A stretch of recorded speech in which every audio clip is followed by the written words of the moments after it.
Hey! Listen to this story.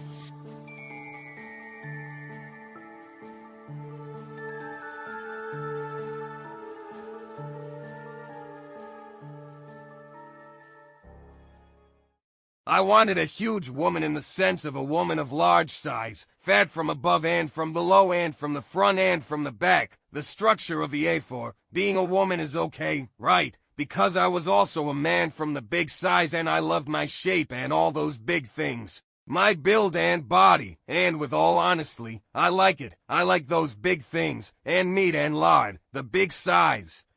I met a beautiful lady I liked. I saw in her what I wished and adored. She was full of textures, a very beautiful geometric shape, large size, beautiful in her face. And her outfit is beautiful, and her body carries all the specifications which I want. There is meat and a lot of meat and lard and large rounded lumps, without to get into a lot of details.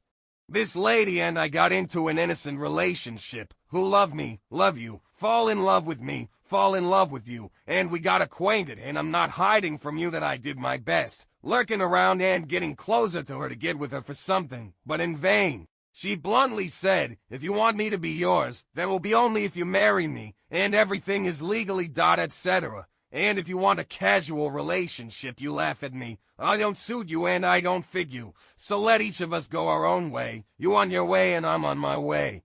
And I, on the contrary, liked what she said to me, and I thought to myself, this is who I want and I'm not going to let him take her someone else, no matter what the circumstances. Then I went running to my mom and dad to tell them that I met a girl I want to marry from her, and I said to them, you have to help me with the subject, give me the solutions. I was at that time working with my father, and then I started weighing over his head that I wanted to get married, I want to settle down, I want to start a family like other people. You have to help me, you are dad, you have to help your son in shaping his future, Toddy, ta-ta. Lily la la la, and so I kept getting engaged. He has a long, wide speech. And he was telling me to have a little patience, to be yourself first. Where is this girl going to stay? How is she going to behave on her? Marriage is not easy. You need a lot of expenses, etc. Honestly, I didn't listen, only to my desire to get her and marry her sooner, and paid. His words were coming from one, it comes out of the other, and I can only increase my determination. In the end, my father, after urging and insistence from me, decided to agree to rent me the apartment after he convinced the tenants who had been settled in to leave. And then he told me that he could furnish the apartment for me if I wanted in exchange for deducting it from my rent, so I agreed immediately on that.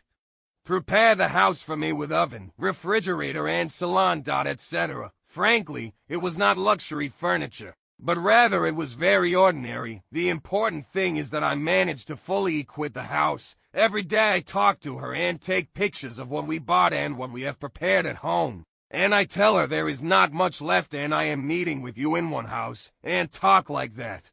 I'm not hiding from you that her appearance robbed me of my mind, fooled me. Fooled me. I can only think about her anymore. I want to marry her, get her as soon as possible. It got to me that I can no longer stand wait more. I was thinking about other distant things. I was thinking that when we get married, what I'm going to do those things, and where do I start, and I have to be strong, and I have to impress her. I think about how I'm going to sleep with that wonder. Where there is meat and lard and rounded lumps, and pleasure. Come on, look at my brain, how it thinks. Tell me, is this a brain or what? I don't understand. Dirty brain, I know.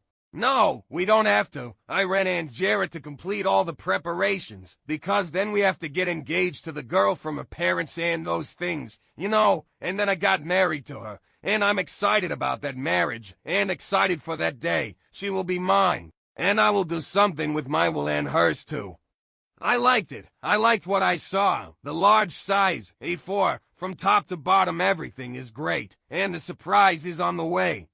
And then, viewers, after all this trouble, the lady said to me, why are you in a hurry? Have a little patience. I want to do this and make that. Wait this week until next week. Wait this month until next month. Mom is sick. My aunt died. I'm waiting for my grandmother. I'm looking for grandpa. My brother came. My sister went, etc. Lots and lots of postponements and excuses.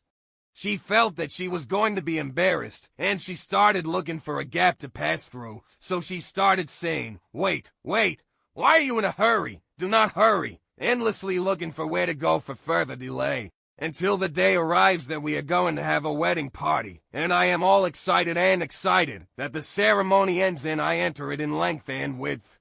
And so, gentlemen, the wedding came, the marriage came, everything came fine, everything passed peacefully. Did I notice anything with that dress the bride is wearing? The dress and those things I haven't noticed any something, because I was busy with the wedding and attendance and all that stuff. I am in my head that the girl, the first time I saw her, is full of descriptions and beauty and what I dream of all tonight. I don't want to give you the details, but the important thing is that what I saw was great. You know what I'm talking about. Those big things above and below. Everything is huge, fat, it's good, gentlemen. People are working on their future and she is working on what to sit on. Everything is important, okay? It's the specs I like.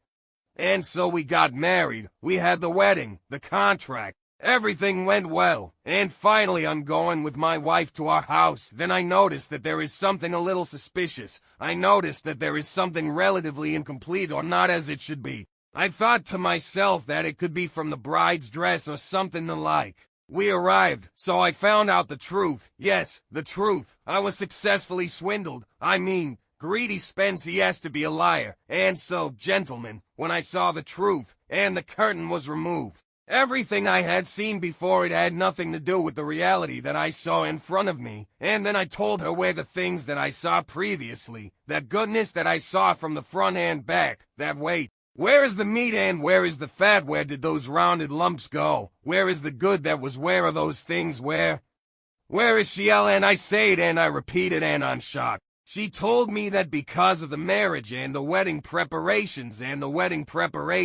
I panicked and I kilograms, I lost weight and appetite, and my body became lean. It's a meager body, gentlemen, meager,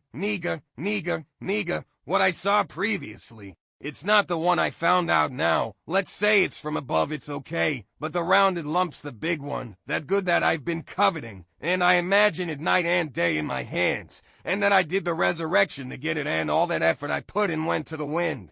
In vain, Menthura. I was excited, dazzled, joyful, excited. I wanted to sign a contract with her and get married. I was dreaming in the midst of all that size and all that goodness. All of a sudden I find myself shocked, numbed, transfixed on it. The biggest stupid on earth. You set me up. Gentlemen, you set me up. I set me up. Everything was a composite. She was writing things, stuffing herself in those places in order to look full of textures. Everything is a lie. Everything is fabricated. Everything is fabricated to bring the eye and fall into the trap. And I'm caught in a trap. And then she started removing those things, removing, peeling off those things like an onion, layer upon layer, and I'm standing still in my place, amazed, shocked by what I see, shocked.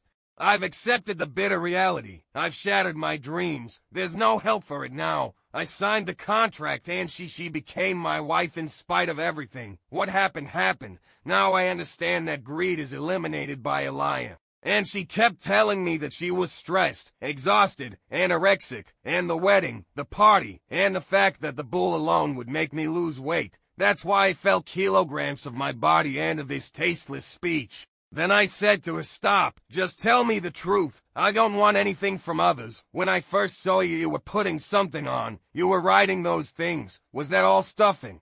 She said yes. I was wearing it so I could get married. If I didn't, nobody would marry me. I was scared. I stayed and married, and I was afraid of staying alone, dying alone. And when I knew that men loved these things, I put them on my body. And that's how you came to me, and that's why you married me. And then she said, look, there you go. Now you know everything and you have everything in your hand. If you want to stay with me and take a step forward, welcome, or you can simply do whatever you want. I hope you forgive me, and I won't force you into anything. And so I was put in front of the reality. What am I doing?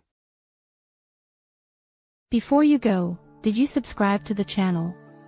And what about the comment? Let me see you again, okay?